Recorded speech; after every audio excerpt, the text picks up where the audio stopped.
nhà đấy thằng ông cho vi số đó xin nắp gì cả nắp đi về mà đi hả nhớ sắp ra xí giáo xí là chả chỉ này cả tí lô đấy sáng ra đi nè mấy con mấy chả làဖြစ်နေပိုင်းမှာဆိုရင်လူသားတွေအချိန်ပေးရသည့်အတွက်ကြောင့်နတ်တွေဟာလူပြည်ကိုဆင်းလာနိုင်ခြင်းမရှိဘူးလူသားတိတ်ဆိတ်လို့ညသကောင်ကြော်ပြီးဆိုရင်နတ်တွေဟာခွင့်ရရပြီး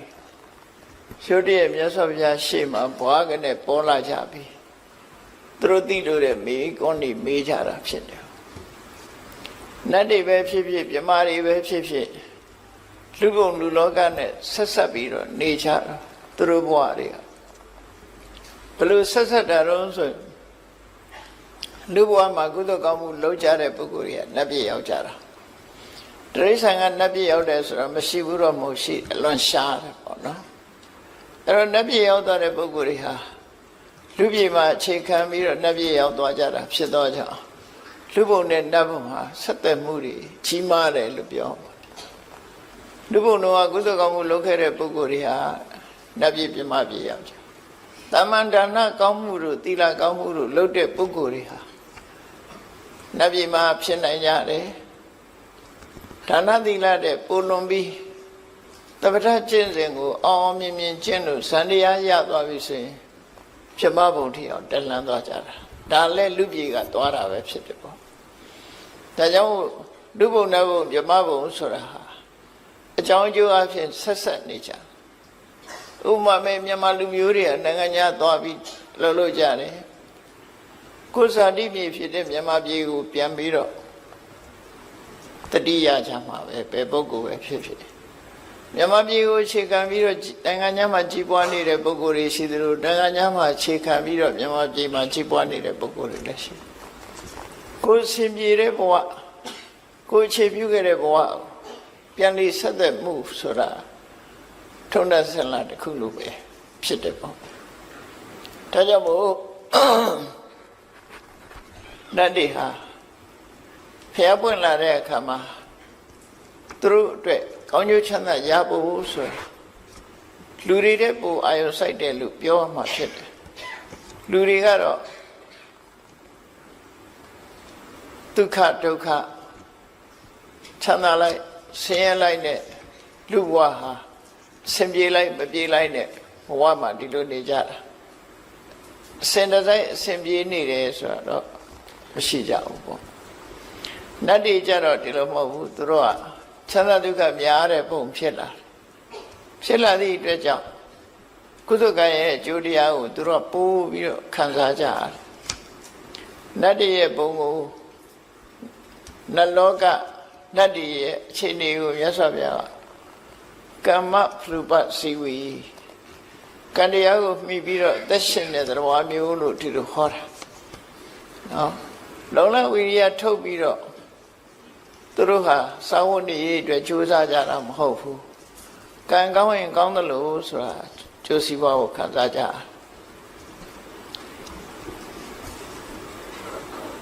လူတွေကြတော့အဲ့လိုမဟုတ်ဘူးကံကြီးရုံးမဲ့ဖွဲ့လို့မရဘူးလူတွေကြတော့ကျိုးပန်းအထုံးမှုနဲ့ပေါင်းဆက်ရတယ်ကံကောင်းလို့ရတယ်ဆိုတာတော့မွေးရတဲ့တထေးအိမ်ဖြစ်တဲ့ပုဂ္ဂိုလ်မျိုးတွေပေါ့နော်အဲ့လိုပုဂ္ဂိုလ်မျိုးကြတော့ကံကောင်းတယ်လို့ပြောမှာသို့သောကိုယ်ကရင်ကြိုးစားအထုပ်ခြင်းဖြင့်လူဘဝမှာချမ်းသာကြွယ်ဝသွားကြတဲ့ပုဂ္ဂိုလ်တွေရှိတော့လူတွေရဲ့ပုံဘဝကိုမြတ်စွာဘုရားကဥဋ္ဌာဏဖလူပစီဝီဥဋ္ဌာဏဖလဆိုတာဥဋ္ဌာဏဆိုတာလုံလဝီရိယတက်တက်ကြွကြွကြိုးစားအထုတ်တဲ့ဖလကအကျိုးတရားဥပဇီဝီကမိပြုပြီးတော့သက်ရှင်ရတယ်လူဘဝဆိုတာကြိုးစားမှယုံကံမှထက်တန်းရောက်တယ်ဆိုတဲ့အဓိပ္ပာယ်ပေါ့နော်အများစုဒီလိုဟောတာအဲ့တော့နတ်တွေကတော့ကံဤကျိုးပို့ပြီးတော့သိကြဒါကြောင့်မို့လူဘုံလောကကိုနတ်တွေကအမြဲတမ်းကဲခတ်နေကြတရားမင်းကြီးစီလူလောကရဲ့အခြေအနေတွေကိုဥပုပ်နေတိုင်းလို့အစီရင်ခံစားတက်ကြရတယ်ပေါ့သူတို့မှာနတ်တပင်စီဝေးရောက်တိုင်း လူပြေကလူတွေဟာကုသိုလ်ကောင်းမှုပြုကြရလားဆိုတာကိုမြဲတမ်းကဲခတ်တရင်ယူကြတယ်ဘာကြောင့်တရင်ယူတာတော့လို့ဆိုလူပြေကလူတွေကုသိုလ်ကောင်းမှုပြုတဲ့လူတွေများမှနတ်ပြည်မှာစီကားတာဖြစ်တယ်ကုသိုလ်ကောင်းမှုမပြုကြဘူးလူတွေကမေးမေးလျော့လျော့ဒုစရိုက်တွေလွှမ်းမိုးနေပြီဆိုရင်နတ်ပြည်ကတဖြည်းဖြည်းခြောက်ကပ်သွားတယ်လို့နတ်ဥယျာရောပါပြီးဖယ်သွားစီးနေတော့ဆိုအပယ်လေးပုံသွားစီးစဉ်းစားကြည့်မယ်ဆိုရင်လူတွေရဲ့လူဥယျာနတ်တို့ရဲ့နတ်ဥယျာပြမတို့ရဲ့ပြမဥယျာနဲ့တရိစ္ဆာန်ဥယျာစာတရိစ္ဆာန်ဥယျာပိုများတယ်အပယ်လေးပုံကတရိစ္ဆာန်ဥယျာများဘာကြောင့်များတယ်လို့ပြောရမှာပြောနိုင်တော့လို့ဆိုရင်ကြည့်ပေါ့တရားတွေအကုန်လုံးကိုမကြည့်နဲ့ဘူးလူတွေနေစဉ်နဲ့အမျှသိရှိနေကြတယ်ကိုယ်တိုင်တွေ့နေကြတယ်ငါးတကောင်ရဲ့ဝမ်းပိုက်ထဲမှာငါးဥတွေဘယ်လောက်ရှိတယ်ဒါပဲစဉ်းစားကြည့်နော်ငါးတကောင်ရဲ့မွေးဖွားနှုန်းဟာသိန်းချီတန်းချီရှိတယ်လူတယောက်ရဲ့မွေးဖွားနှုန်းကဘယ်လောက်ရှိနည်းနည်းလေးပဲရှိတယ်နော်အဲ့လူဖြစ်ဖို့ဆိုတာလွန်ခဲနေအဲ့တော့တိရစ္ဆာန်ဖြစ်ဖို့တွေကအလွန်များဥယျာမနိုင်စားနိုင်လောက်များပြားအဲ့ဒါကြောင့်မို့လို့ဒီလူဘဝလူတွေကောင်းစားမှဆိုကိုချင်းတရားရှိပြီးတော့ကိုချင်းသီလမြဲကြပြီတဏှာကောင်းမှုတွေလုံးကြပြီဆိုလို့ရှိရင်နတ်ပြည်နတ်ရွာတွေမှာစီကားတယ်စီကားရုံမြမကဘူးပြောမယ်ဆိုလို့ရှိရင်တိုင်းပြည်တစ်ပြည်ဟာစီးပွားရေးနှိမ့်ကျသွားပြီဆိုရင်လူတွေရဲ့အနေအထားတွေကလည်းဆုတ်ဆုတ်ချာချာဖြစ်လာလူတွေရဲ့ပုံပန်းတဏ္ဍာလည်းတောက်တောက်ပြောင်ပြောင်မရှိဘူးညှို့နှွမ်းလာတဲ့အနေအထားမျိုးတွေရှိတယ်။ဗမာပြည်မှာပဲတစ်ချိန်တုန်းကတွေးကြမှာပေါ့ဘုန်းကြီးတို့တော့သတိထားမိပါတယ်နော်ဗမာပြည်စီးပွားတိုးတက်လာပြီဆိုတဲ့ကမြန်မာလူမျိုးတွေရဲ့မျက်နှာတွေကပို့ပြီးတော့ကြည်လင်းလာဝတ်တဲ့ဝတ်တွေတို့နေတာထိုင်တာတွေကပို့ပြီးတော့အဆင့်မြင့်လာတယ်စီးပွားရေးတိုးတက်လာရင်ဒီတိုင်းပဲလေအိမ်တိမ်မှာလည်းကြည့်ပေါ့စီးပွားရေးမကောင်းတဲ့အိမ်ဟာတာယာမှုမရှိဘူးအမေနဲ့အဖေမတည့်ဘူးသားသမီးတွေချင်းချင်းမတည့်ကြဘူးဆင်မပြေကြဘူးတို့စီးပွားတိုးတက်လာပြီဆိုရင်ပျော်ပျော်ရွှင်ရွှင်နဲ့မိသားစုဘဝမှာသုံးနိုင်ဆွဲနိုင်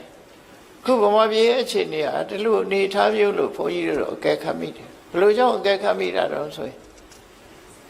ဥပမာလေးတစ်ခုပြောပြမယ် holiday ဆိုလို့ရှိရင်အထူးသဖြင့်ရန်ကုန်လူတွေကြည့်ရမှာပေါ့ holiday long term holiday ဆိုရင်ရန်ကုန်လူတွေမြို့ပြင်ထွက်တာholiday တိုးဂိတ်မှာသွားပြီးတော့ပိတ်နေတာတတိကြမှာနော်တတိထားပေးကြမှာအဲ့လိုသွားနိုင်လာနိုင်လဲနိုင်ပတ်နိုင်တယ်ဆိုတာစီးပွားတိုးတက်မှုရဲ့အရေးအယောင်ပဲလို့ပြောလို့ရတယ်။ခိုးနိုင်ငံဒီနိုင်ငံသွားကြတယ်လဲကြတယ်ပတ်ကြတယ်ဆိုတာစီးပွားတိုးတက်မှလုံးနိုင်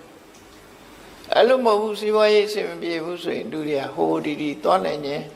လဲပတ်နိုင်ခြင်းရှိကြဘူးတနေ့မှချောင်းကုတ်ပြီးတော့နေချဘလို့ပဲဖြစ်ဖြစ်အချိန်ခါတစ်ခုရလူလောကမှာဘယ်နိုင်ငံပဲဖြစ်ဖြစ်စီးပွားရေးတိုးတက်လာတဲ့အချိန်မှရှိတယ်လို့စီးပွားရေးနှိမ့်ကျသွားတဲ့အချိန်မှရှိလူတိုင်းချမ်းသာတာတော့ပလီနဲ့မှဖြစ်နိုင်ဘူးအမေရိကန်နိုင်ငံမှာသရောင်းစားမရှိဘူးမဟုတ်ရှိတယ်တိုးတက်တယ်ဆိုတဲ့နိုင်ငံတွေမှာလည်းသရောင်းစားရှိတာတောင်းပုံတောင်းနေတော့ကွာတော့ပေါ့နော်တချင်းလေးဆိုပြီးတောင်းနေတာကြတော့အမေရိကန်သရောင်းစားအဆင့်မြင့်တယ်လို့ဖြစ်အဲ့တော့တောင်းပြီးတော့တောင်းစားကြတာချင်းတော့တူတူပါပဲသို့တော့ဒီလိုလူတိုင်းဟာချမ်းသာမှုရှိကြလားလို့ဆိုမချမ်းသာအားလုံးတိုင်းပြည်တစ်ပြည်ဟာတွားရေးလိုက် infrastructure လို့ခေါ်တဲ့လမ်းတွေကောင်းတယ်မီးတွေကောင်းတယ်အခြေခံတွေပေါ့လေလူအားလုံးသုံးသွားလိုက်နိုင်တဲ့အခြေခံတွေအားလုံးတိုးတက်လာတယ်အဲ့ဒါတွေတိုးတက်လာရင်တိုးတက်တယ်လို့ခေါ်လို့ရတယ်။တော့တိုးတက်လာသည့်ခေတ်ကြီးထဲမှာမိသားစုတိုင်းစာဝတ်နေပြည်လဲလားဆိုပဲပြည်လဲမှာတော့ ဒါတော့အလုံးပြည်လေဖို့ဆိုတာခက်ခဲတယ်လေလူတွေတယောက်နဲ့တယောက်ကြိုးစားမှုမတူကြအဲ့တော့လူဘဝမှာတော့ကြိုးစားအထောက်မှုတွေဆင်ပြေလာတဲ့အခါမှာជីវတုတက်လာမှုဆိုတဲ့အရေးအယောင်လေးတွေတွေ့လာနတ်ပြည်မှာကျတော့ဘလို့အရေးအယောင်ပေါ်လာတော့ဆိုရင်နတ်ပြည်ရဲ့တိုးတက်မှုကလူပြည်ပေါ်မှာအခြေခံနေတယ်မြတ်စွာဘုရားပွင့်လာတဲ့အခါမှာမြတ်စွာဘုရားရဲ့သာသနာတော်ကိုဘဝကိုပုံအပ်ပြီးဗုဒ္ဓံတရဏံကိစ္ဆာမိဓမ္မံတရဏံကိစ္ဆာမိဆိုပြီးတရဏဂုံဆောက်တည်ကြတဲ့ပုဂ္ဂိုလ်တွေဖရာတရားကိုမြတ်မြတ်နုံနုငါးပါးသီလကိုမြတ်မြတ်နုံနုကျင့်ကြတယ်ဒါနကောင်းမှုတွေပြုကြတယ်အများပြားကြီးလှူတာမဟုတ်ပေမဲ့ဆွန်လေးတစ်စုံလှူတဲ့ပုဂ္ဂိုလ်လောင်းတဲ့ပုဂ္ဂိုလ်အစဒါနသီလလေးသာသနာတွင်မှာလုံးလိုက်ရတဲ့ဒါနသီလအကျိုးနဲ့နတ်ပြည်ရောက်တဲ့အခါကျတော့ဘုံမိမ္မာကြီးကတစ်တစ်လွင်လွင်နဲ့ဟိုတဲ့စားတဲ့အဝတ်အစားတွေကတောက်တောက်ပြောင်းပြောင်းနဲ့ရုပ်ရည်ရူပကာယပို့ပြီးတော့လမ်းဆန်းနေတာလို့ဒါမျိုးကသာသနာ့ဘက်မှာနတ်ပြည်ရောက်နေတဲ့နတ်ကဘုံမိမ္မာလည်းဟောင်းဟောင်းနှုံနှံအဝတ်အစားတွေကလည်းသိပ်ပြီးမတောက်ပြောင်းဘူးလှပမှုတွေဖြူခုခေတ်ပါနဲ့တူလို့ဆိုလို့ရှိရင်မော်ဒန်အောက်သွားတယ်လို့နေမှာပေါ့နော်အဆောက်အဦတွေရှေးဟောင်းဆောက်ဦးကြီးတွေနဲ့ဆိုမော်ဒန်အောက်နေတယ်လို့နေမှာပေါ့အဝတ်အစားတွေကလည်းရိုးပြီးတော့တောက်တောက်ပြောင်ပြောင်မရှိကြဘူးသာသနာတွင်မှာလူ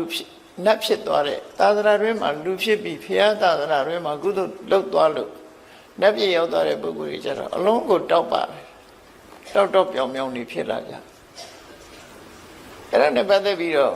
မတန်းတင်ထားတာရှိတယ်သုလရထတို့မဟာရထတို့ဆိုရယ်သာသနာတွင်ကနတ်ပြည်ရောက်သွားတဲ့နတ်တွေဟာတရားမင်းနဲ့ရှင်လိုက်ရင်တရားမင်းကနတ်တွေရဲ့အစိုးရတဲ့နတ်တို့ရဲ့ဘယင်ဖြစ်တော်လဲပဲသုလရထမဟာရထဆိုရယ်နတ်သားတွေဟာသူတို့စီစဉ်ဥစ္စာခန်းခန်းနာနာဘုံမိမ္မာနဲ့ထွက်လာပြီဆိုရင်တရားမင်းရဲ့အယောင်တွေတောင်မိန်သွားတယ်လို့ဖြစ်တယ်မြင်လိုက်ရင်သိတာလေမြင်လိုက်ရင်သိတာတရားကသာသနာ့ဘက်မှာကုသိုလ်ကောင်းမှုလုပ်လာတဲ့ပုဂ္ဂိုလ်ဖြစ်သည့်အတွက်ကြောင့်သူတို့ရဲ့တောက်ပြောင်မှုတစ်လွင်မှုတွေမရှင်းနိုင်အောင်ဖြစ်လာဒါကြောင့်မို့လူပြည်ဆင်းပြီးတော့ကုသိုလ်ကောင်းမှုတွေလုပ်တယ်ရှင်မကသဗ္ဗကိုလိန်လီလှည့်ပြားပြီးဆွန်လောင်းတယ်ဆိုတာအဲ့ဒီဝတ္ထုသူရဲ့စိတ်ခံစားချက်ကအဲ့ဒါလိုဖြစ်သာသနာတွင်ကကုသိုလ်ရှင်တွေရဲ့ဒီတစ်လွင်တောက်ပမှုကိုသာသနာ့ဘာကကုသိုလ်ပြုပြီးနတ်ဖြစ်တဲ့ပုဂ္ဂိုလ်တွေကမရှင်းနိုင်ကြဘူးမရှင်းနိုင်လို့လူပြည်ဆင်းပြီးတော့ကုသိုလ်ကောင်းမှုလုပ်ကြအဲ့ဒါရိုးရလို့ဖြစ်လာတယ်ဒါကြောင့်မို့နတ်တွေဟာကုသိုလ်ကောင်းမှုရဲ့အကျိုးကောင်းကောင်းမွန်မွန်သိသည့်အတွက်ကြောင့်လူပြည်ဆင်းပြီးမြတ်စွာဘုရားရှိခိုးဆုံးမစကားတွေကိုယူကြတယ်ဆုံးမစကားတွေယူပြီးသူတို့ကိုယ်တိုင်တော့တချို့ကိစ္စတွေလုံနိုင်စွမ်းတော့မရှိဘူးမလုံနိုင်လူပြည်လူအခွင့်အရေးတွေမရှိဘူးအမှန်တမ်းနဲတဲ့ကုသပြုရမယ်အခွင့်အရေးတွေနဲ့အဲ့တော့လူတွေကတော့အခွင့်အရေးအမှန်တမ်းကောင်းတယ်ဒါနလုံးမလားသီလစောင့်တည်မလားကပ္ပဋ္ဌဘာဝနာပေါ်များအထုတ်မလားလူတွေမှာတော့အခွင့်အရေးတွေလွန်ကောင်းတယ်တတိကလည်းလူတွေကအမှန်တမ်းကောင်းကြတယ်နတ်တွေကချမ်းသာလွန်အားကြီးတဲ့အခါတတိမေ့တယ်သူတို့တတိမေ့တယ်ဆိုတာစဉ်းစားကြည့်လေလူတွေလည်းစတိတ်ရှိုးရောက်နေအိမ်ပါဖြစ်နေတော့သိပါမလားတတိရပါမလားပြောနေတယ်ဆိုရင်လေလက်လေးတွေမြောက်ပြီးခုံပေါက်နေတဲ့အချိန်လေးမှာအိမ်မလွတ်လို့တတိယအဲ့ဒါလို့နတ်တွေကလည်းစတိတ်ရှိုးတဲ့ရောက်နေတယ်လို့ပဲသူတို့ဘဝဟာချမ်းသာလွန်အားကြီးသည့်အတွက်ကြောင့်ကုသိုလ်ကောင်းမှုဘက်မှာမိတ္တရောလေးရှိကြတယ်သို့တော်သူတို့အသိဉာဏ်ထက်ကြတယ်မြတ်စွာဘုရားကနည်းငယ်ဟောလိုက်လို့အသိဉာဏ်ထက်တဲ့ပုဂ္ဂိုလ်တွေကနားလည်မှုရှိသွားကြတယ်ဒါကြောင့်အခွင့်အရေးရတယ်ညတကောင်ကြော်ပြီဆိုလို့ရှိရင်နတ်တွေဟာမြတ်စွာဘုရားစီဆင်းလာပြီးမိကုံးနေမေးချတာအခုဒီဝဏ္ဏရောဘသုတ်တံဆိုတာလည်းပဲအဲ့ဒါလို့သူသိကျင်တဲ့မေးခွန်းတွေကလူဘဝနဲ့ဆက်ဆက်တဲ့မေးခွန်းတွေကြီးပဲဘယ်နဲ့ပဲမေးဒီဘက်ကိုဆက်ဆက်လူတွေနဲ့ဆက်ဘာကြောင့်ဆက်ကုသိုလ်ကောင်းမှုချင်းဆက်နေလို့မေးဝ ဝဏရောဘသုတ်တံမှာလည်းပဲညတကောင်ရောအချိန်နတ်သားတယောက်မြတ်စွာဘုရားစီရောက်လာပြီးတော့ဒီမေးခွန်းမေးတာကောင်းမှုတွေတိုးပွားတဲ့ထာဝရကုသိုလ်မျိုးတွေကဘာတွေလဲဆိုမေးတဲ့သဘောမျိုးပေါ့နော်အဲ့တော့သူမေးတဲ့မေးခွန်းလေးကိုတည်တည်ချာချာနားထောင်ကြည့်ကေတံဓိဝဆရတ္တောသသထပုံညာပဝတ္တိဓိဝဆိုတာနေ့ရတ္တောဆိုတာညသရပုံညာပဝတ္တိအမြဲတမ်းကုသိုလ်တိုးတယ်နေ့နေ့ညညနေရောညပါလူတယောက်ဟာကုသိုလ်ကောင်းမှုတွေတိုးပွားနေတယ်အဲ့ဒီလိုနေ့နေ့ညညကိုလှုပ်ထားတဲ့ကုသိုလ်ကောင်းမှုတွေရဲ့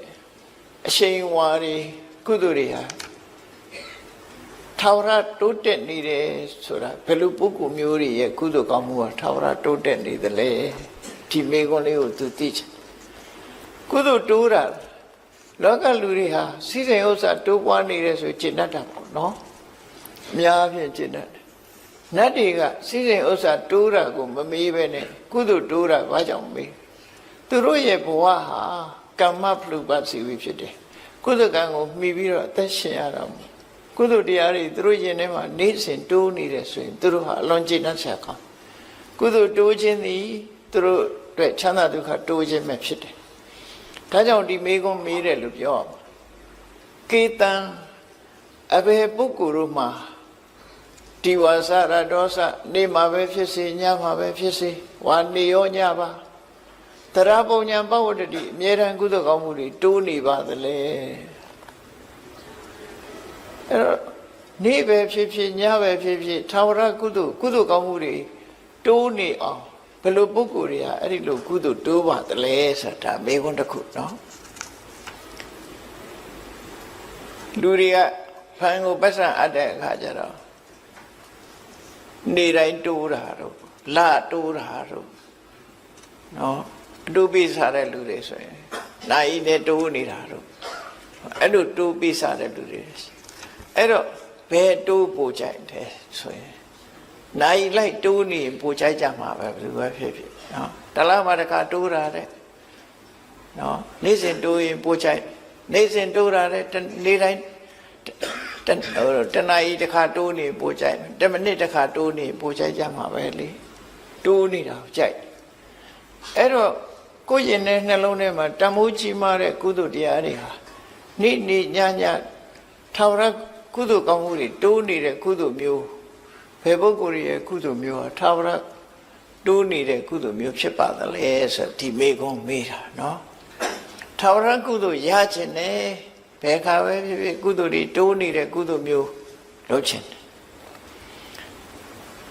ဓမ္မထာသီလတမ္ပနာကေသနာတက္ကကာမိနောသူစရိုက်တရားပေါ်မှာကျင့်သုံးပြီးကိုချင်းသီလပြေဝတဲ့ဘယ်လိုပုဂ္ဂိုလ်တွေဟာတည်တဲ့အခါမှာနတ်ပြည်ရောက်ကြတာလဲနတ်ပြည်ရောက်ဖို့ဆိုတာတော့ကိုချင်းသီလပြည့်စုံမှုတော့လိုတယ်ဒုစရိုက်တွေရှောင်မှုတော့လိုတယ်ဒုစရိုက်ရှောင်တာကိုချင်းသီလပဲဓမ္မထာတရားဓမ္မပေါ်မှာကျင့်တယ်သို့မဟုတ်ကုသိုလ်တရားပေါ်မှာယက်တည်တယ်သီလသမ္မာနာကိုချင်းသီလနဲ့ပြည့်စုံကြတယ်အဲ့ဒီလိုပြည့်စုံတဲ့ဘယ်ပုဂ္ဂိုလ်တွေဟာနတ်ပြည်ရောက်ပါသလဲသူမိတဲ့မိကုံးလေးကိုစဉ်းစားကြည့်ပေါ့နော်နေရောညပါတိုးနေတဲ့ကုသိုလ်မျိုးကဘာကုသိုလ်လဲလို့ဆိုလို့တယ်ပေါ့ဘယ်ပုဂ္ဂိုလ်ရဲ့ကုသိုလ်ဟာနေရောညပါကုသိုလ်တိုးနေတယ်ဘယ်လိုပုဂ္ဂိုလ်တွေဟာတည်တဲ့အခါမှာနတ်ပြည်ရောက်ဖို့တေးချတယ်လဲဒီမိကုံးမေးတာဒီမိကုံးမေးတာသူကနတ်ပြည်ကလာတာဆိုတော့နောက်ထပ်နတ်ပြည်ရောက်ဖို့လူသားတွေဟာဘယ်လိုနေရမလဲဆိုတာဒုတိယလူသားတွေအတွက်ကြိုးပြုတဲ့မိကုံးတွေကိုမေးလိုက်တာပါဖြစ်အဲ့ဒီမှာသူ့ရဲ့မိကုံးကိုမြတ်စွာဘုရားဖြေတာကတော့သူကရှင်းရှင်းလေးနော်သူ့ရဲ့မိကုံးကိုမြတ်စွာဘုရားဘယ်လိုဖြေတော့ဆိုအာရမရောပဝနရောပရှေစနာတိတုကာရကပပ္ပိသဥဒ္ဒပါဏိသယေတရန္တိဥပတ္တယတေတံဒီဝါစရတောသသရပုံညာပဝတ္တိတိုးတယ်ဆိုတာနဲ့ပတ်သက်ပြီးတော့ထာဝရကုသိုလ်တွေကိုမြတ်စွာဘုရားထုတ်ပြပြီးတော့ဟောတယ် ကုသိုလ်ဆိုတာမျိုးမျိုးရှိကြတယ်တဲ့ပဲနံပါတ်1ကုသိုလ်6မျိုးကိုဒီမှာရှင်းပြီးတော့ဟောတာနော်ကုသိုလ်တွေစင်ပွားတိုးတက်လာတဲ့ကုသိုလ်6မျိုးကဘာတွေလုံးဆိုနံပါတ်1ကအာရမရောပါအယံသစ်ပင်တွေကိုစိုက်ပျိုးပြီးအများအကျိုးကိုပြုတဲ့ပုဂ္ဂိုလ်မျိုးဒီတော့မှသစ်ပင်ခုတ်တဲ့လူမပါဘူးနော်သစ်ပင်စိုက်တဲ့လူအယံဥယျာဉ်တွေကိုစိုက်ပျိုးပြီးအများကိုအကျိုးပြုပြီးကဘာမြေကြီးဥပေါ်မှာအရေးအာဝါဒတွေနဲ့အကျိုးပြုတဲ့ပုဂ္ဂိုလ်မျိုးတွေအာရမရောပအာရမဆိုတာခုခေတ်ဆိုရင်ခြံလုပ်ငန်းလို့ဟာမျိုးပေါ့နော်ခြံသစ်ပင်စိုက်တယ်ဥယျာဉ်စိုက်တယ်ရောပဆိုတာစိုက်ပျိုးတာဥယျာဉ်နေစိုက်ပျိုးတဲ့ပုဂ္ဂိုလ်တွေတဲ့အဲ့ဒီပုဂ္ဂိုလ်တွေမှာကုသိုလ်တရားနေရောညပါတိုးတက်နေတယ်။ဘာကြောင့်လို့ဆိုရင်သူကုသိုလ်ကသာဝရကုသိုလ်နေတတိယရင်နေတိုးမှာပဲညတတိယညတိုးဆိုလိုတာဒါသာဝရကုသိုလ်ပျောက်သွားတဲ့ကုသိုလ်မဟုတ်ဘူးလေ။ဥယျာဉ်စိုက်ပျိုးထားတယ်။ဥယျာဉ်စိုက်ပျိုးလိုက်တဲ့ဖြင့်ထိုဥယျာဉ်ကိုမှီပြီးတော့ပထမဆုံးဘသူတွေအကျိုးရတော့ဆိုငှက်ကလေးတွေဒေါ်တရိษံတွေဟာဒီဥယျာဉ်တွေကိုမှီပြုပြီးတော့စားစရာတွေပြည့်ပြည့်ဝရခိုးစားတော့လည်းသွားမကြွေးလေနဲ့တန်းတယ်အဲ့လိုတစ်ပင်စိုက်ထားလို့ရှိရင်တော့အကျိုးပြုမှသိကြတယ်နော်အဲ့လိုတစ်ပင်စိုက်ပေးထားတဲ့အခါမှာငှက်ကလေးတွေဟာတိရိတ်ခိုးပြီးတော့တစ်ပင်မှာရှိတဲ့အသီးလေးတွေစားပြီးဘလောက်စိတ်ချမ်းသာကြကောင်းသူတို့ဘဝဟာလုံခြုံသွားတယ်နောက်တစ်ခါကိုမမြင်ရတဲ့တ attva တွေဟာလည်းပဲတပည့်ရိပ်တွေပါမှီပြီးတော့သူတို့ရဲ့ပုံမိမ့်မှန်တွေကရှိတယ်တပည့်ခုတ်လိုက်လို့ရှိရင်ပုံမိမ့်မှန်ပြုတ်ကြတာတွေ့တယ်မလားမော်လမြိုင်ဘက်မှာမြေပြိုတာတွေ့တယ်မလားမြေပြိုရင်အိမ်တွေလည်းပါသွားတာအဲ့တော့တပည့်လဲရင်လည်းတပည့်ပေါ်မှာရှိတဲ့ပုံမိမ့်မှန်တွေပျက်စီးမှာပေါ့ဒါထုံးစံပဲပေါ့သူတို့ကံအားလျော်စွာဒီယောဂစိုးဆိုတာတပည့်ကွာကြတက်ထိုင်နေတာမဟုတ်ဘူးပကြီးစရာဆွဲတယ်လို့ဘယ်ကြာကြီးထိုင်နေမှာတော့မြောက်ကြီးလို့နေမှာပေါ့ရှုပ်ကစိုးသစ်ပင်ကွာကြထိုင်နေရုပ်မြောင်းလို့ဖြစ်နေမှာဆိုလိုတာကရှုပ်ကစိုးမှာဖိမှန်2မျိုးရှိတယ်အမျိုးအစား2ခုရှိတယ်ရှုပ်ကစိုးရဲ့ဖိမှန်ဟာသစ်ပင်ရဲ့တစ်ခက်ပေါ်မှာတီးနေတဲ့ဖိမှန်မျိုးတစ်ခုသစ်ပင်ဆိုတဲ့ပင်စီပေါ်မှာတီးနေတဲ့ဖိမှန်တစ်ခု2ခုရှိတယ်တစ်ခက်ပေါ်မှာတီးတဲ့ဗိမာန်ကိုတာခထဗိမာန်လို့ခေါ်တယ်တာခါဆိုတစ်ပင်တစ်ခက်တာခထထဆိုတာအဲ့ပေါ်မှာတီးရှိနေတာတစ်ခက်ပေါ်၌တီးရှိနေသောဗိမာန်နဲ့နေတဲ့ရုပ်ကစိုးကိုတာခထအဲ့ဒါကြတော့တစ်ကိုင်းခုတ်လိုက်တာနဲ့တစ်ကိုင်းကုံသွားရင်သူ့ဗိမာန်ပျက်စီးသွားတယ်ဒါကြောင့်မို့ဗမာတွေကနတ်နိကိုင်းချန်တယ်ဆိုတာအဲ့ဒီအဓိပ္ပာယ်ကိုပြောတယ်တစ်ကိုင်းကုံအောင်မခုတ်ဘူးတစ်ကိုင်းကုံလို့ရှိရင်သူတို့ဗိမာန်ရပ်တည်နိုင်စွာမရှိတော့ဒီတစ်ပင်မောမြောက်လို့နေတာမဟုတ်ဘူးတစ်ပင်ကိုအကြောင်းပြုပြီးတော့သူတို့ဗိမာန်တွေရှိနေတယ်လို့လူတွေလည်းမြေပေါ်နေတယ်ဆိုရင်ပဲမြေပေါ်မှာအိမ်ဆောက်နေကြတာလေမြေကြီးပေါ်တိုင်းအဲ့ထမှာမဟုတ်တာနတ်တွေလည်းပဲတစ်ပင်နဲ့ပတ်သက်ပြီးအဲ့လိုနေတယ်လို့ရုက္ခထဗိမာန်ဆိုတာကြတော့တစ်ပင်ကြီးလဲလိုက်လို့သင်္ကုတ်တူရှိနေသေးတော့သူ့ဘုံမိမမပြတ်သေးဘူးဒါရုက္ခထတစ်ပင်ရှိနေသေးဗျအမြစ်ပါတူပြစ်မှသူ့တဲ့ဘုံမိမပြတ်တယ်ဒါမို့ယောဂဇောက2မျိုးနော်တစ်ခက်တွေကောင်းခုတ်ရင်ယောဂဇောကစိတ်ဆိုးတယ်သူ့ဘုံမိမနေပြည့်စည်တယ်တော့တချို့ယောဂဇောကစိတ်မဆိုးဘူးဘာကြောင့်လို့ဆိုရင်တစ်ပင်ရှိနေသေးရင်သူနေလို့ရနေသေးတယ်သင်္ကုတ်တူရှိနေနေလို့ရနေသေးတယ်သူ့ဘုံမိမမပြတ်ဘူးအဲ့တော့ကိုမမြင်ရမယ့်တရားတွေဟာလည်းပဲအခုလိုအရာဥယျာဉ်စိုက်ပျိုးပြီးတော့ထားခြင်းအပြင်တရားတွေပေါ်မှာအများကြီးကျိုးပြုသွားတယ်။ဒါကြောင့်ဒီထာဝရကုသိုလ်မျိုးဟာနေတတိယရဲ့နေညတတိယရဲ့ညကုသိုလ်တွေတိုးတယ်။အိပ်ပျော်နေရင်လည်းကုသိုလ်တိုးသလားလို့တော့ဒီလိုတော့မဟုတ်ဘူး။အိပ်ပျော်နေရင်တော့ပဲကုသိုလ်ရမယ်။ ဆိုလိုတာကနေ့တတိယရင်နေ့ကုသိုလ်ရမယ်ညတတိယရင်ညကိုတိုးမယ်နော်လူကခေါ်နေနေပြီးကုသိုလ်တွေတိုးနေတာတော့မဖြစ်ဘူးအဲ့ဒါအဲ့တော့လူကအိပ်ပျော်နေပြီးတိုးတာတော့အတိုးပါပဲပတ်စံအတိုးကတော့တိုးတယ်လူအိပ်နေလဲတိုးမှာပဲအဲ့ဒါတော့သူများဆရာပတ်စံချီးထားရင်တော့အဲ့ဒါအတိုးကတက်နေမှာနော်လူအိပ်နေလဲအတိုးကတော့မအိပ်ဘူးလို့ပြောကြတယ်လေဒါကြောင့်အဲ့လိုမျိုးကတော့တိုးတယ်ကုသိုလ်ကတော့မတိုးဘူးအိပ်နေလို့ကတော့ကုသိုလ်မတိုးဘူးတောင်တွေးမြောက်တွေးနေလဲကုသိုလ်မတိုးကုသိုလ်တိုးတာဘယ်ချိန်တိုးတာတော့တတိယရင်ဝမ်းသာရင်ကုသိုလ်တိုးတယ်အဲ့တော့ခဏခဏတတိယကိုလောက်ထားတယ်ဟာဒီလိုဆိုလို့နော်အဓိပ္ပာယ်အဲ့ဒါလိုအဓိပ္ပာယ်နောက်တစ်ခုကဝဏရောပသစ်ပင်ဆိုင်တယ်သစ်ပင်ဆိုင်တဲ့ကုသိုလ်ဟာလည်းပဲသာဝရကုသိုလ်မျိုးဖြစ်တယ်သစ်ပင်ဖြစ်လာလို့ရှိရင်သစ်ပင်ကောင်းငှက်တစ်တောင်းခိုးဆိုတာမျိုးလို့အများကြီးကိုအကျိုးပြုတာဖြစ်တယ်ကဘာမြေကြီးကိုအေးမြစေပြီးတော့သရဝါတွေကိုအာဟာရနဲ့ပံ့ပိုးထောက်ပံ့ပေးရရောက်တယ်ပေါ့သစ်ပင်ကိုမှီပြီးတော့စားတော့ကြတဲ့သရဝါတွေအများကြီးဟာသစ်ပင်ဆိုင်ပေးလိုက်တဲ့ပုဂ္ဂိုလ်ရဲ့ထောက်ပံ့မှုကြောင့်သူဟာရှင်သန်နိုင်သွားကြတယ်ပေါ့ဒါကြောင့်မို့သစ်ပင်ဆိုင်ပြိုးခြင်းကုသိုလ်ကိုဝဏရောပါလို့ဒီလိုခေါ်တယ်နော်အယံဆိုင်ပြိုးတဲ့ပုဂ္ဂိုလ်ရဲ့သစ်ပင်ဆိုင်ပြိုးတဲ့ပုဂ္ဂိုလ်ရဲ့နောက်တစ်ခုကယေဇနာတေတုကာရကတေတုဆိုတာတရားဟိုဘက်ဒီဘက်ချောင်းချားနေတယ်ဟိုဘက်ဒီဘက်သွားဖို့လွယ်ကူအောင်တရားခင်းပေးတယ်တော့မဟုတ်မြေရေတော့မရှိဘူးကဘာ6ကဘာရှိနေတယ်အဲ6ကဘာနှစ်ခုကိုပေါင်းပြီးတော့ဂုတ်ထိတ်တရားလို့ပေါ့ဟိုဘက်ကူလို့ရတဲ့ဟာအဲ့ဒီလိုတရားမျိုးပေါင်းကူးတာတွေလုပ်ပြီးတော့လှူတယ်နောက်ကားသွားလို့မရအောင်ခြိုက်ဖြစ်နေတယ်အဲ့နေရာမှာတရားခင်းပေးတယ်ဆိုလိုတာကတော့ဟိုဘက်ဒီဘက်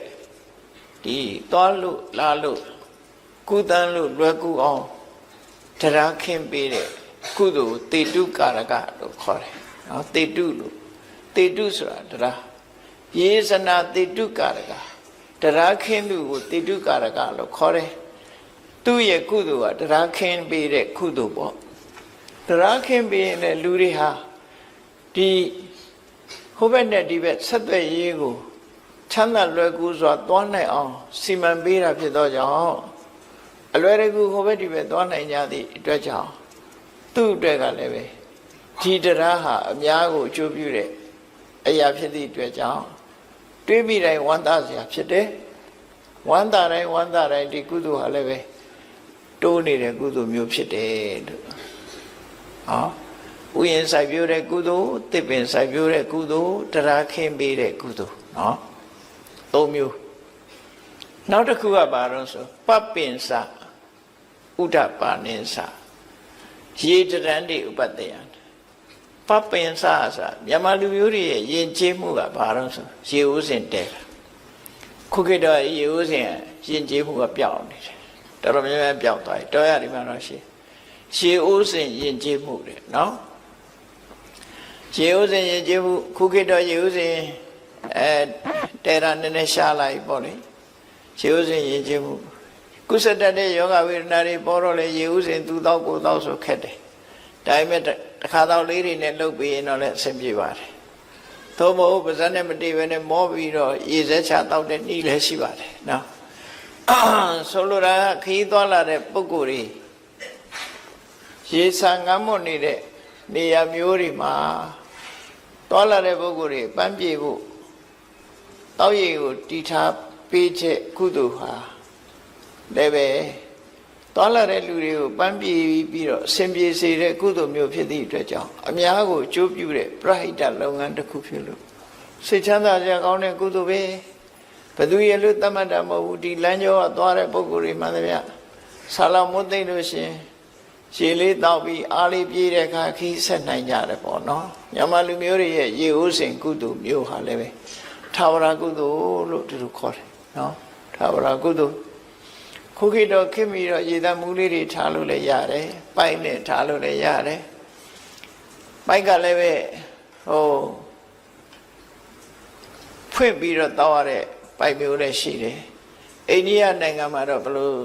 ထားတော့ဆိုပိုက်ခေါင်းတွေကသူကအပေါ်အစွတ်ကလေးနဲ့ထားတာအဲ့ဒီအစွတ်ကလေးကိုမတင်လိုက်မှရေထွက်တာဟိုလှဲ့တဲ့ဟာမဟုတ်ဘူးသူက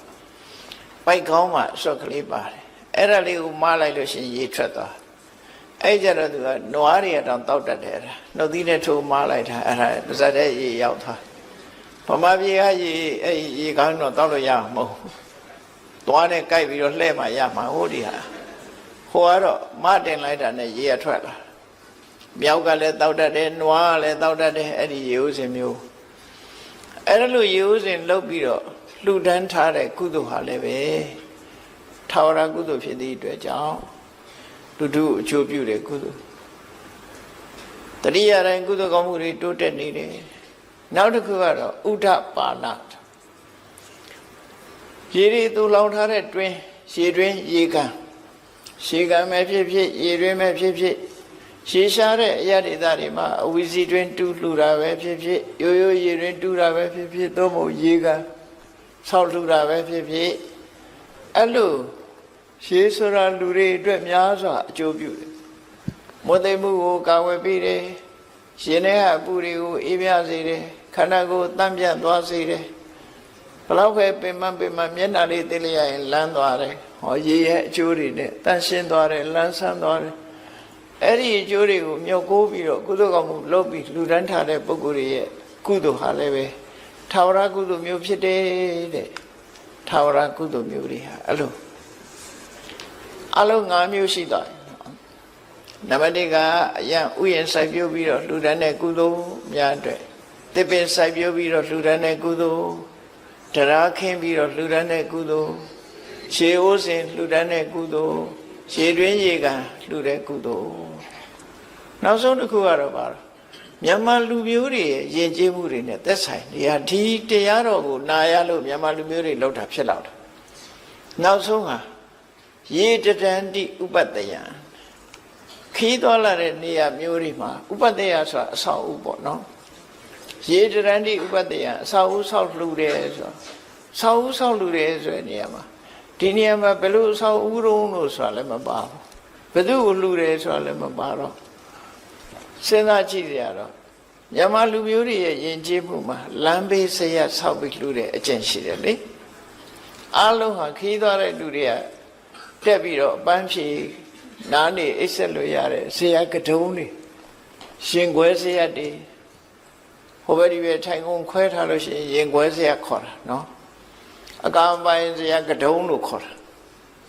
ဘုန်းကြီးနဲ့လည်းတော့မရောနဲ့အောင်အဆရာကတုံးဆိုတာအဲ့ဒါကာမပါဒကိုပြောတာအပေါ်တက်ပြီးတော့ပန်းဖြေအိတ်လို့လည်းရတယ်အဲ့ဒီလိုအဆောက်အဦတွေဆောက်ပြီးတော့လှူတဲ့ပုဂ္ဂိုလ်ဟာလည်းပဲတဲ့လမ်းတော်လမ်းလာတွေအတွက်များစွာအကျိုးပြုတဲ့ကုသိုလ်မျိုးဖြစ်သည့်အတွက်ကြောင့်ဝန္တပီတိဖြစ်เสียထာဝရကုသိုလ်မျိုးဖြစ်ပါတယ်အဲ့ဒီ6မျိုးနဲ့ရသော်ဘုရားကဖြေလိုက်တာဘယ်ပုဂ္ဂိုလ်တွေမှာနေရောညရောကုသိုလ်ကောင်းမှုကအမြဲတမ်းတိုးတက်နေပါသလဲကုသိုလ်တွေဟာတိုးနေတယ်အမြဲတမ်းဘာကြောင့်တိုးဘယ်ပုဂ္ဂိုလ်တွေရဲ့ကုသိုလ်မှာတိုးတယ်ဘယ်ပုဂ္ဂိုလ်တွေမှာကုသိုလ်တရားတွေတိုးတက်လာတယ်လဲကုသိုလ်ဆိုတာတခါတတိယပီတိဖြစ်တိုးပြန်တယ်တခါတတိယပီတိဖြစ်တိုးတယ်အဲ့ဒါလို့တိုးအောင်လုပ်တဲ့နည်းနဲ့အဲ့ဒီမှာမြတ်စွာဘုရားဟောတာဘာကုသိုလ်လို့ဒီတခုတည်းမပြောဘဲနဲ့ထာဝရကုသိုလ်မျိုးတွေနဲ့ကြီးပဲပြောထားတာခွာကြည့်လိုက်ကြည့်လိုက်မယ်ဆိုအလုံးဟာထာဝရကုသိုလ်တွေထာဝရဆိုတာရွေးရှားလို့မရတဲ့ထာဝရကုသိုလ်တွေပဲเนาะတဏှာထဲမှာတည်မြဲအောင်ထားနိုင်တဲ့ကုသိုလ်မျိုးတွေပဲအဲ့ဒီထာဝရကုသိုလ်မျိုးတွေ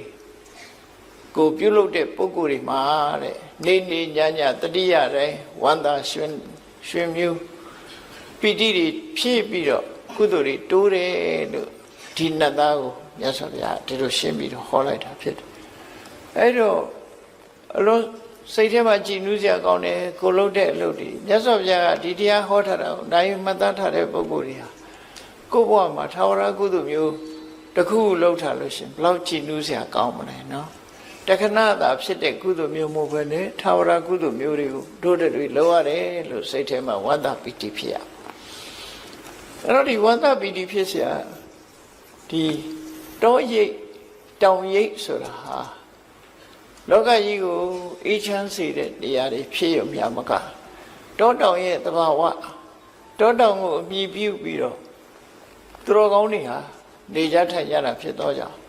တောတောင်တွေပျောက်ကွယ်သွားခြင်းအပြင်သူတော်ကောင်းတွေစိတ်ဆင်းရဲစရာဖြစ်တယ်တောတွေတောင်တွေတောင်ပြိုတောပြုံးပြီဆိုလို့ရှိရင်ပထမဆုံးထိခိုက်တာတော့တိရစ္ဆာန်တွေပဲပေါ့နော်တိရစ္ဆာန်တွေထိခိုက်တယ်တောထဲမှာနေတဲ့တိရစ္ဆာန်တွေဟာသူတို့နေရာဌာနကြီးကပုံပြောက်လာတောတွေပြုံးတယ်တောင်တွေပြိုတယ်ဆိုနေစရာမရှိတဲ့အခါတိရစ္ဆာန်တွေနဲ့လူတွေဟာပဋိပက္ခဖြစ်လာကြဒါမို့လို့ဒီနာတိုက်ကြီးတို့ဥက္ကံတို့ဆိုခဏခဏဆင်းရိုင်းနေဆင်းလာပြီးတော့လူတွေရဲ့စိုက်ခင်းတွေဖြစ်စီးတယ်ဆိုတာတောပြုံးလို့ဖြစ်လာတဲ့ပြဿနာတွေသာဖြစ်တယ်ပေါ့ဒီနာဘေကုဏအရက်ဒီမှာလည်းထို့တူပဲယမယံခါတောဆင်းရိုင်းတွေဝင်ရောက်ပြီးတော့ဖြစ်စီးတယ်ဆိုတာဒါလူတွေလှုပ်တဲ့အလုပ်တွေကြောင့်မလို့လူတွေကိုတုံ့ပြန်ဒုက္ခပေးတဲ့အနေအထားမျိုးအလုံးတိရစ္ဆာန်တွေတစ်ခါရောက်တယ်တောတောင်ကောင်းသွားပြီဆိုရင်တိရစ္ဆာန်တွေဟာဘလို့အေးချမ်းသာရမှုရှိကြမလဲသူတို့တောထဲမှာခေဟစနစ်ဆိုecology ဆိုတခုနဲ့တခုဆက်ဆွဲပြီးတော့သူတို့အသက်ဘဝရှင်သန်နေကြတာဖြစ်တယ်နော်ဆက်သွယ်ပြီးရှင်သန်နေသူတို့ကောင်းတွေရှုတော့မှကြည့်လိုက်မယ်ဆိုရင်သူတို့ကောင်းတွေထဲမှာထူးခြားဆုံးသူတို့ကောင်းကမြတ်စွာဘုရားအဲ့မြတ်စွာဘုရားဘဝလေးကိုနည်းနည်းစဉ်းစားကြည့်ဘုရားဝင်ကိုသိတဲ့ပုဂ္ဂိုလ်တိုင်းမြတ်စွာဘုရားဘဝဟာတောနဲ့အမတမဆက်ဆက်တယ်ဖွာတော်မူတဲ့အခါမှာလည်းတစ်ပြက်အောင်မဖွာတယ်နော်ချင်းမခါနာတို့သွားပြီးဖွာတာမဟုတ်ဘူးအဲ့မြတ်စွာဘုရားတော့တစ်ပြက်အောင်မဖွာတယ်လောမဏီတစ်ပြက်အင်းကြီးမအောင်မဖွာတယ်မွေးဖွာပြီးတော့လေဒီ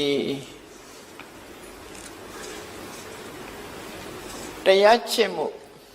နန်းတော်ကထွက်ခွာသွားပြီ29နှစ်အရွယ်တောထွက်ပြီး6နှစ်တရားကျင့်တော့လေတောထဲမှာပဲကျင့်တယ်တပည့်အောင်မှာပဲကျင့်မွေးတော့လည်းတပည့်အောင်မှာမွေးတယ်တရားကျင့်တော့လေတောထဲမှာတပည့်အောင်မှာကျင့်တယ်ဖျားဖြစ်တော့ကောမဟာဗောဓိပင်အောင်မှာဖျားဖြစ်တယ်ဖျားဘဝမှာနေတဲ့အခါရောစေတဝဏီဝိဟရတိဝေလူဝဏီဝိဟရတိဣတိပတနေဆိုတာဒါတွေအားလုံးဟာတောတွေတောင်တွေကြီးပဲကော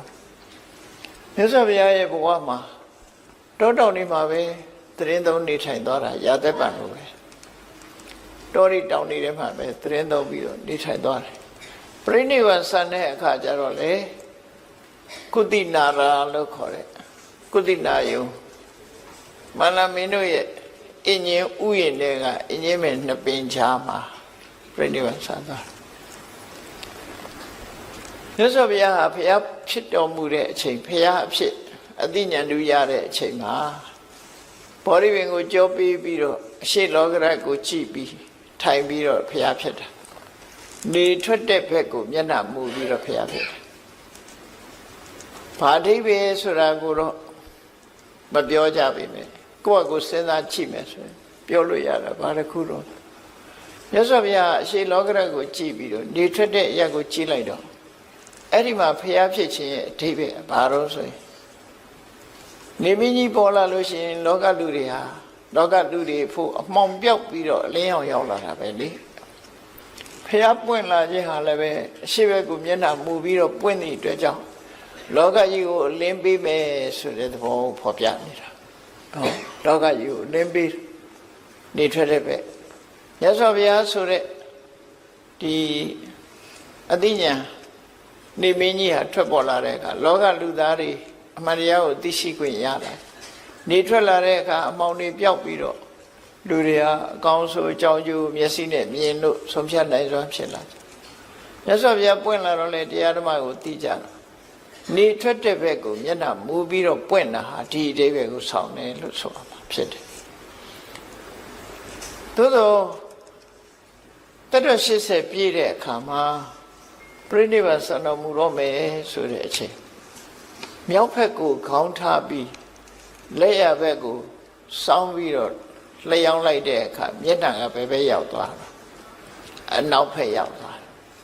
ကိုယ့်ကိုအိတ်ကြည့်မသေးကြလို့ရှင်ရန်ကုန်လူတွေတောင်မြောက်လဲကွဲတာမဟုတ်ဘူးကွန်ပတ်လေးရှာထားမှဘယ်ဘက်ကတောင်လဲဘယ်ဘက်ကမြောက်လဲတွေ့ကြနော်အဲ့တော့မြောက်ဘက်ကိုခေါင်းထားပြီးတော့အနောက်ဘက်ကိုမျက်နှာမူစောင်းပြီးတော့အိတ်လိုက်တဲ့အခါမှာမြတ်စွာဘုရားရဲ့မျက်နှာတော်ဟာအနောက်လောကရဘက်ကိုမျက်နှာမူပြီးသားဖြစ်ပွင့်တော့ကအရှိဘက်ကိုကြည့်တယ်ပြိဋိဘဆန်တော့အနောက်ဘက်ကိုကြည့်ဘာအဓိပ္ပာယ်လဲလောကကြီးကိုလင်းအောင်ပေးနေတဲ့နေမင်းကြီးဝင်တော့မယ်ဆိုတဲ့အဓိပ္ပာယ်ပဲအနောက်ဘက်ကနေထွက်တယ်လို့မရှိဘူးလေနေဝင်တာပဲရှိအဲ့တော့မြတ်စွာဘုရားဒီပြိဋိဘဆန်သွားခြင်းအပြင်လောကလူသားတွေအသိဉာဏ်တွေဆုံးရှုံးသွားတယ်ပေါ့အလင်းအောင်ဆုံးရှုံးသွားတယ်လို့မြတ်စွာဘုရားရဲ့အဆုံးအမတရားတော်တွေဆုံးရှုံးသွားရင်လင်းအောင်ဆုံးရှုံးတယ်လို့ဆုံးရှုံးမှာပဲဖြစ်တယ်ပေါ့အဲ့ဒီအဓိပ္ပာယ်တွေကိုခေါ်ကျူးတဲ့အနေနဲ့မြတ်စွာဘုရားဟာအရှိဘက်လှည့်ပြီးတော့ဘုရားဖြစ်ပြီးလက်ရနှစ်ပါးကိုစောင်းလို့အနောက်ဘက်ကိုမျက်နှာမူပြီးပြိဋိဘဆန်တော်မူခြင်းဟာလောကသားတို့အတွက်ပညာတစ်ခုပေးခဲ့ခြင်းပဲဖြစ်တယ်ဖះရဲ့ကရုဏာအမတမကြီးမားတယ်ပြိဋိဘံဆန္ဒတောင်းမှာပဲမင်းတို့စံနမူနာယူခဲ့ဖို့လှုပ်ထားခဲ့တာဖြစ်တယ်ပေါ့နော်အစစအရာရာအသိပညာတွေပြီးခဲ့တယ်လောကမှာအသိပညာအလွန်အရေးကြီးတယ်ဒါကြောင့်မြတ်စွာဘုရားကနတ်သားတယောက်ဟောပြောတဲ့မိကုန်းနဲ့မေးတဲ့မိကုန်းကိုအခုလိုသာဝရကုသိုလ်တွေနဲ့ဖြေလိုက်တာနောက်တစ်ခေတ်ကျတော့တစ်ပင်တွေပြောင်းအောင်ခုံးကြလိမ့်မယ်ဆိုတာသိလို့များဖြစ်မလားမသိဘူးအဲ့ဒါကြောင့်မို့ဒါတွေစိုက်ကြလို့ဆိုတဲ့အဓိပ္ပာယ်ဖော်ပြတာနော်ဒါလွန်ခဲ့တဲ့နှစ်ပေါင်း2600ကဟောခဲ့တဲ့တရား2600ဟောခဲ့တဲ့တရားအဲ့တော့အခုတို့လူတွေဟာတက်တက်ကြွကြွဒီကုသိုလ်ကိုအရာယူနေကြတော့ဝမ်းသာစရာပေါ့နော်ကမ္ဘာလောကကြီးကိုတစ်ပင်ဖြင့်အေးမြအောင်ဆောင်ရွက်နေကြပြီအာရမရောပါအယံတစ်ပင်နေဥယျာဉ်နေစိုက်ပျိုးတယ်ဝဏရောပါတစ်ပင်နေစိုက်ပျိုးတယ်တော်တွေစိုက်ပျိုးတယ်တေတုကာရကသွာလာခက်တဲ့နေရာတွေမှာတရားခင်းပေးတယ်ပပရှေးဥစဉ်ရင်ကျေးမှုဥဒ္ဒပါဏရေတွင်ရေကန်လှူဒန်းကြတယ်ရေတရန်တိဥပတ္တယံလူတွေနားခေါ်ဖို့ရအဆောက်အဦတွေဇယက်တွေဆောက်လို့လှူဒန်းကြတယ်ဆိုတဲ့ဒီကုသိုလ်မျိုးတွေဟာသာဝရကုသိုလ်မျိုးတွေဖြစ်သည့်အတွက်ကြောင့်မြတ်စွာဘုရားကဒီနတ်သားရဲ့အမေကိုဒီကုသိုလ်မျိုးတွေနဲ့ဖြည့်ခဲ့တာဟာမြန်မာလူမျိုးတွေရဲ့ယဉ်ကျေးမှုနဲ့တကယ်ကိုရှေးကမြန်မာလူမျိုးတွေဟာဒီသုတ်တန်ကိုကြားနာပြီးတဲ့အခါမှာဒီကုသိုလ်မျိုးတွေယူခဲ့ကြတယ်လို့ပဲဒီလိုယူဆမှာရှေးလူကြီးတွေကစိုက်ကြတယ်တစ်ပင်နေနော်အများကြီးစိုက်ကြတယ်တစ်ပင်နောက်လူတွေကသာမစိုက်တာရှေးကလူကြီးတွေတစ်ပင်နေအများကြီးစိုက်ခဲ့ကြတယ်ခုလေတစ်ပင်စိုက်တဲ့အဖွဲတစ်ပင်နေစိုက်ပြိုးလာကြတယ်ဆိုတာဒါကောင်းတဲ့အလုပ်တစ်ခုပြန်နေရှင်သန်လာခြင်းဖြစ်တယ်ပေါ့နော်မြတ်စွာဘုရားဟောတဲ့အတိုင်းပဲသာဝရကုသိုလ်တွေကိုပြုလို့သည့်အတွက်ကြောင့်သာဝရအစဉ်အမြဲကုသိုလ်တရားတွေဟာယင်ထဲမှာတိုးတက်များပြားလာမှာဖြစ်တယ်လို့သိကြပါပြီးတဲ့အခါဒုတိယမေကုံးကိုမြတ်စွာဘုရားဖြေတဲ့အခါကျဘယ်လိုဖြေတော့ဓမ္မထာသီလတမ္ပန္နာတိစနာတက္ကခမိနောဆိုဒီပြပုဂ္ဂိုလ်တွေကိုမရည်ညွှန်းမှုခုနပြောတဲ့ကိုချင်းတရားသို့မဟုတ်သင်္ဘေစိုက်ပြိုးတဲ့ကုသိုလ်တွေပေါ်မှာယက်တည်တယ်ကိုချင်းသီလနဲ့ပြည့်စုံတယ်အရေးကြီးဆုံးကတော့ကိုချင်းသီလကတော့အဓိကထားဒုတိယမှာကိုချင်းသီလပြည့်စုံမှကောင်းကျိုးချမ်းသာတွေရ။ဘာကြောင့်လို့ဆိုတော့သီလရဲ့အဓိပ္ပာယ်ကသူကသမာဒါနာကောင်းစွာထားခြင်းနဲ့ဥပဒါရဏကောင်းတဲ့အရေးချင်းတွေကိုထိမ့်သိမ့်ပေးခြင်းဆိုသီလရှိမှကုသိုလ်တရားတွေကတည်တတ်နိုင်တယ်ဆိုတော့သီလမရှိဘဲနဲ့ဇန်တရားအထုတ်လည်းမရအောင်ဝိပဿနာတရားအထုတ်လည်းမရအောင်သီလရှိရမှာဖြစ်တယ်နော်သီလရှိမှဇန်တရားတွေကုသိုလ်တရားတွေဆိုတာယက်တည်နိုင်တယ်ပေါ့ဒါကြောင့်မို့မြန်မာနိုင်ငံမှာဆိုရင်ဒါနကုသိုလ်ဘွယ်တွေလုပ်တဲ့အခါမှာအလှူဒန်းလုပ်တဲ့အခါမှာရှေးဥစွာတရဏဂုံသီလကိုဆောက်တည်ကြတယ်ဒါဟာ သီလကိုခံယူလိုက်ခြင်းဖြင့်သီလေပဋိဋ္ဌိတတဒါနမဟာဗလတ္တသီလပေါ်မှာယက်တည်ပြီးတော့လုပ်တဲ့ဒါနကပို့ပြီးတော့အကျိုးကြီးတယ်ဆိုတဲ့အဆိုအမိန့်တိုင်းဆောင်ရွက်ခြင်းပဲဖြစ်တယ်တခါဘုန်းကြီးတွေကပရိရွတ်တယ်ဆိုတာမေတ္တာတုတ်ရွတ်တာဖြစ်သောကြောင့်ဘုန်းကြီးတွေဘက်ကမေတ္တာပွားတယ်တရားတော်မှလှူတဲ့ပစ္စည်းကိုမေတ္တာပွားပြီးမှခံယူလို့ရှိရင်တရားတော်မှရဲ့အလှူဟာပို့ပြီးတော့ကြီးမားတယ်ဆိုဒီအဆိုအမိန့်တိုင်းဘုန်းကြီးတွေပရိရွတ်တာနော်ပရိရွတ်ခြင်းကတန်ဃာတွေဘက်ကပြင်ဆင်ခြင်းသီလခံယူခြင်းကတရားတော်မှတွေကုသိုလ်ရှင်တွေဘက်ကပြင်ဆင်ခြင်းလို့ပြင်ဆင်မှုနှစ်ခုလုံးမှဒီကုသိုလ်ကောင်းမှုဟာပြေဝပို့ပြီးတော့စင်စင်ကြယ်ရတယ်ပေါ့ဒါကြောင့်ဒီမှာမြတ်စွာဘုရားထည့်ပေးတာဓမ္မထကုသိုလ်ကောင်းမှုတရားတွေပေါ်မှာယက်တည်တဲ့ပုဂ္ဂိုလ်သီလ